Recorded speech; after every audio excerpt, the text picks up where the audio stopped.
बंगाल और देश की महिलाओं के साथ तृणमूल कांग्रेस का धोखा आक्रोशित करने वाला है। लगभग 30 वर्ष एक संघर्ष देश की संसद में और 98 वर्ष एक वादा देश की महिलाओं को। आपनारा सबाई जानें 30 वर्ष का ये संघर्ष समाप्त करने का संकल्प नरेंद्र मोदी जी ने लिया। 2023 में नारी शक्ति वंदन अधिनियम को दोनों सदनों में सर्वसम्मति से पारित कराया। इस उद्देश्य के साथ कि आगामी लोकसभा चुनाव में महिलाओं का यह आरक्षण सुनिश्चित किया जाए, भारत सरकार ने एक प्रस्ताव विपक्ष के सामने, तृणमूल और कांग्रेस के नेताओं के सामने प्रस्तुत किया। हमें यह विश्वास था कि राष्ट्र की नारी शक्ति के साथ कोई भी राजनीतिक पार्टी या नेता धोखा करने का दुस्साहस नहीं करेगा। किंतु আমরা অবাক হয়ে গেছি, তৃণমূলের মহিলা নেত্রী তৃণমূলের এমপিসকে ডাইরেক্ট করেছেন women's reservation 2029 Lok Sabha election implement ना होते पारे। आमी अबाक, देशेर गृहमंत्री पार्लियामेंटे निजे दाड़िये बोलेछिलेन कि यदि आपनारा चान प्रत्येकटा राज्ये আমরা একটি অ্যামেন্ডমেন্ট পাস করিয়ে একটা গ্যারান্টি দিতে চাই। होम मिनिस्टर ने स्वयं लोकसभा में यह प्रस्ताव दिया कि राज्यों का अधिकार सुरक्षित रहेगा 50% प्रोपोर्शनल इंक्रीज सीट्स में, ताकि हर राज्य की लेजिस्लेटिव असेंबली विधानसभा को और बढ़त एमपी की सीट्स में भी हो। आश्चर्य कथा, ये तृणमूल एकटी एमपी এই प्रपोजल के सपोर्ट करार क्षमता छिलो ना, करार कथा छिलो ना, करार प्रयोजन छिलो ना। ये धोखा सिर्फ देश की महिलाओं को नहीं दिया गया। बंगाल में अगर प्रोपोर्शनेटली 50% सीटें बढ़ती तो केंद्र के खजाने से पश्चिम बंगाल के उन्नयन के लिए ज्यादा व्यवस्था हो सकती थी। बंगाल में अगर प्रोपोर्शनल इंक्रीज जो गृह मंत्री ने स्वयं प्रस्तावित किया था, उसमें बंगाल की साधारण महिला को लेजिस्लेटिव असेंबली और देश की संसद में योगदान देने का स्वर्णिम मौका मिलता।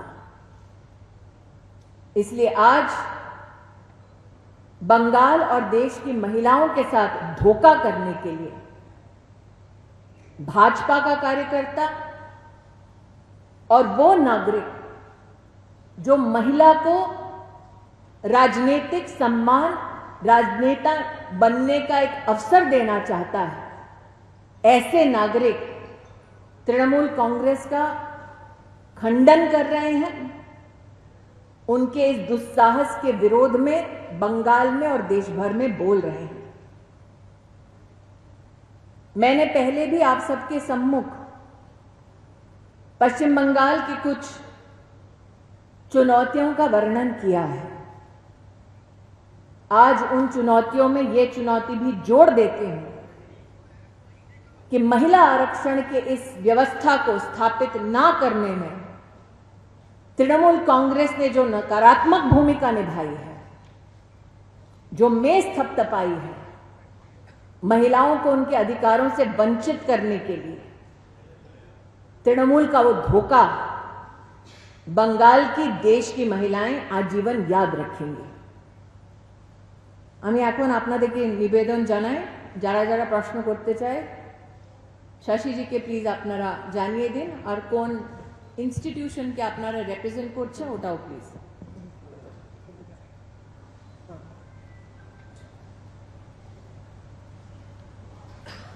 শিবাশিস মৌলিক ফ্রম এবিপি আনন্দ।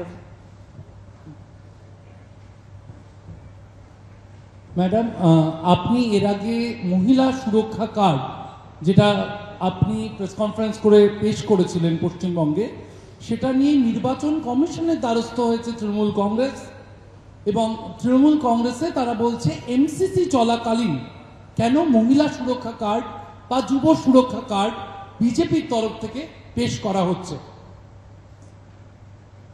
देश का कानून ये कहता है প্রত্যেক রাজনৈতিক পার্টি দলের কাছে জবাবদারি আছে আর অধিকার আছে যে আমরা কি রচনা, কি অধিকার, কি ব্যবস্থা দিতে পারি, ওটার প্রস্তাवना আমরা নিজে করি। अगर हम एक राजनीतिक पार्टी के नाते जीतने के बाद पश्चिम बंगाल में हम बहनों को, माताओं को क्या आर्थिक सशक्तिकरण की व्यवस्था देना चाहते हैं, वो प्रस्तुत करते हैं, तो ये एक राजनीतिक दल होने के नाते हमारा अधिकार है। तृणमूल कांग्रेस जानबूझकर इस विषय पर टिप्पणी इसलिए कर रही है কেন কি ওরা জানে कि এখন মোদির এই গ্যারান্টিটা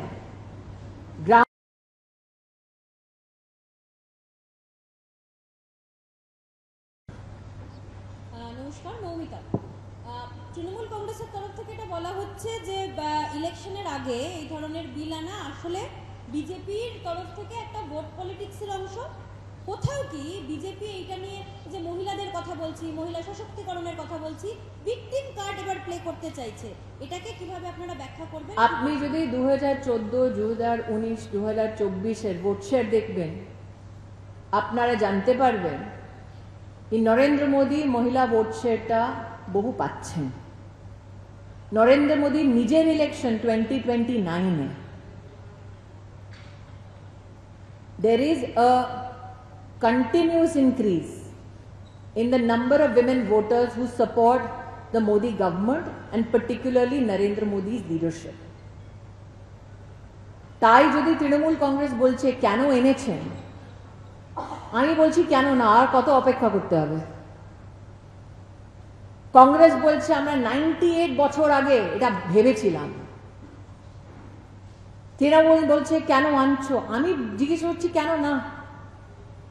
আর কত বাংলার মহিলাকে, দেশের মহিলাকে আর অপেক্ষা করতে হবে? 2029 এটা ইমপ্লিমেন্ট হবে। ওর ডিসিশনটা কেন ডেফার করতে চায় ওরা? Susmita Mondal from News 18 Bangla. Madam, বাংলার তৃণমূল কংগ্রেস একটা কথা বারবার বলে, মহিলা ভোট তাদের বড় vote bank.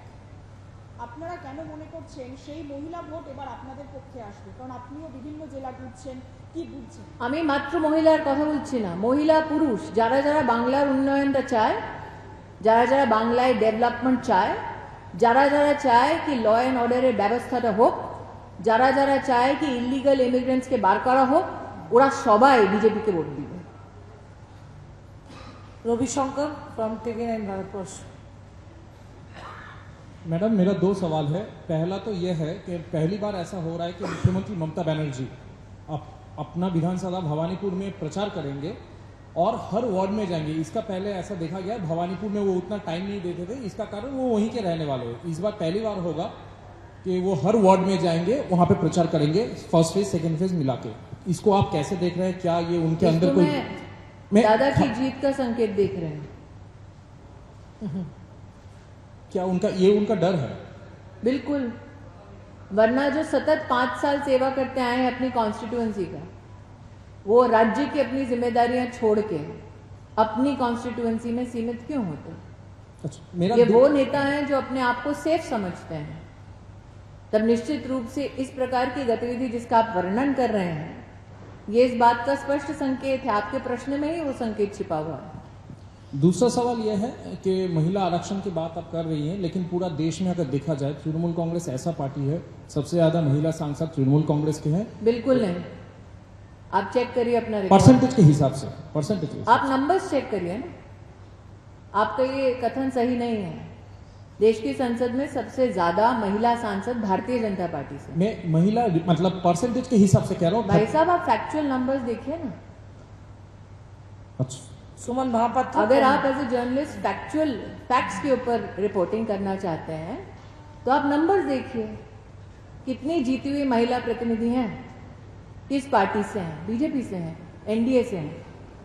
স্মৃতিজি Suman Mahapatra, TV9 Bangla. এই প্রশ্নটারই অ্যাডিশন, বারবার করে তৃণমূলের তরফ থেকে এটা প্রচার করা হচ্ছে যে জনপ্রতিনিধিদের ক্ষেত্রে, সেটা পঞ্চায়েত হোক, বিধানসভা হোক, সব জায়গায় তারা নাকি মহিলাকে গুরুত্ব দিয়ে এসছে। এটা আপনারা ইচ্ছে করে মহিলা বিরোধী তকমা লাগিয়ে দেওয়ার চেষ্টা করছেন তাদের বিরুদ্ধে। আপনি একটু রিপিট করবেন and hold the mike closer please. Yeah, Trinamool বারবার করে এটা প্রচার করছে, অ্যাডিশন টু হিজ কোশ্চেন, যে জনপ্রতিনিধিদের ক্ষেত্রে, সেটা পঞ্চায়েত হোক, বিধানসভা হোক, সব জায়গায় মহিলাদের প্রতিনিধিত্ব তৃণমূলই বেশি রেখে এসেছে। আমি আবার যে বলছিলাম ওনাকে যে আপনি নাম্বারসটা চেক করে নিন, বিজেপির এমপিস বেশি। আপনি নাম্বারস আর লেজিসলেটিভ হিস্ট্রি চেক করে নিন, বিজেপি পাস করিয়েছে এই বিলটা। আর তৃণমূলের লেজিসলেটিভ হিস্ট্রি, আরেকটা কথা বলে দিই, তৃণমূলের লেজিসলেটিভ হিস্ট্রি এখন কি ওরা বিরোধ করেছে। আরেকটা কথা বলে দিই, দেশের পুরো একটা ইকোনমিক হিস্ট্রি প্রথমবার জেন্ডার টাইড ফান্ডস যার অ্যালোকেশন পঞ্চায়েতে হয়, ওটা বিজেপি সরকার করেছে। ওটা আপনি চেক করে নিন, আপনি ওটা পাবেন। দেশের প্রথমবার জেন্ডার বাজেট বিজেপি করেছে, এটা ফ্যাক্ট। এটাকে আপনি ডিসঅ্যাসোসিয়েট করতে পারবেন না বিজেপির অ্যাচিভমেন্টস থেকে। ঈশান ফরমান 2019। Ma'am, there is a question being raised among the commoners, common women and the youth in West Bengal, that you have promised a sum of rupees 3,000 per month for women in West Bengal and same for the unemployed youth. But after coming to power, whether there will be a fresh list for the beneficiaries or those who are already enrolled, all of them are going to get this benefit? We have not only promised the economic support to women, we have also promised 33% reservation for women in government jobs. We have also promised additional benefit of up to 50,000 rupees for girls who enroll themselves for graduation.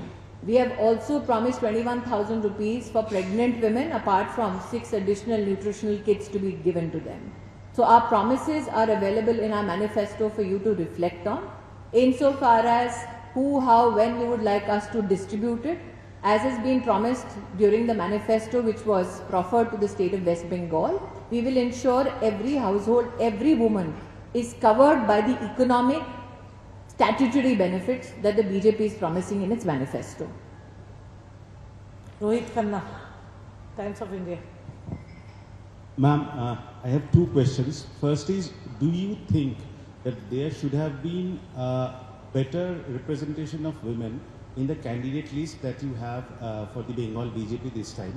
The second one is that, is there a scope to push the bill further, or will the BJP push the bill again in the future? I think the Prime Minister has reiterated his support to ensure that reservation for women will be implemented, and I would not like to override the statement that he has publicly made. Insofar as BJP as a political force that looks at various avenues of emancipation of women, and politically so, we are the first political organization in the country which has reserved seats for women within the organization as well. Ironically, it was done when a man was the president of the BJP. And as Shashi ji has highlighted, a female head of a political establishment, either like the Trinamool or that of the Congress party, could not provide that decisive framework for women to participate. So much so that because of that internal reservation for women within the organization today, in the parliamentary board, those who decide who gets what ticket from where, women are equal participants in that decision as well. Last question নিচ্ছি ঐন্দ্রিলা ঘোষ আর বাংলা থেকে एक second আর বাংলা থেকে नहीं Republic Bangla अभिषेक राज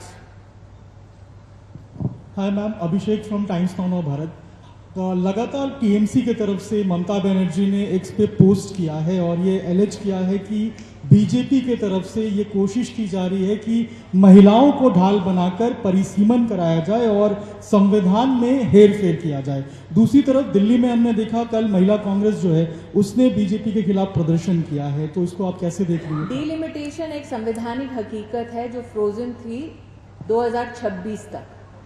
delimitation का उल्लेख 2023 के bill में भी था, जिसका समर्थन कांग्रेस और तृणमूल ने किया, ऐसा उनका मानना है। तो अगर 2023 में उन्होंने डिलिमिटेशन को सपोर्ट किया था, जो प्री कंडीशन था रिजर्वेशन को इम्प्लीमेंट करने के लिए, तो फिर इस स्पेशल सेशन में उन्होंने डिलिमिटेशन को अचानक मुद्दा बनाकर अपना समर्थन क्यों हटाया, ये प्रश्न उठता है। एक अगर आप देश के संवैधानिक इतिहास देखें तो डिलिमिटेशन के अंतर्गत 2026 का जो फ्रीज पहली बार लगाया गया वो 1976 में लगाया गया, जब इमरजेंसी का कालखंड था, और सेंसस से बांधा गया जो 1971 का था।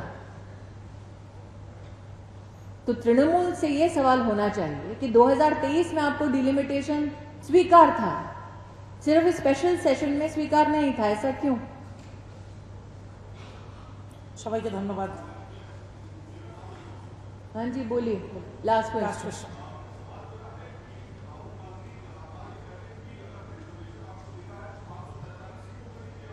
क्वेश्चन को करने की क्या जरूरत है? तो फिर 2023 के बिल को क्यों समर्थित किया उन्होंने? उनका तब धोखा दे रहे थे कि अब धोखा दे रहे हैं? उनका कहना है कि पूर्वोत्तर मेरे सवाल पे सवाल ये है कि अगर राहुल गांधी ने आज ये व्यवस्था दी है किसी मंच से, तो मेरा स्पष्ट बिल्कुल उनसे सवाल है, तो 2023 में जब वो समर्थन देने का नाटक कर रहे थे, वो धोखा है कि ये प्रश्न धोखा है? সবাইকে धन्यवाद। ধন্যবাদ। अब से डीडी फ्री डिश की चैनल नंबर 57 पर देखिए न्यूज नेशन।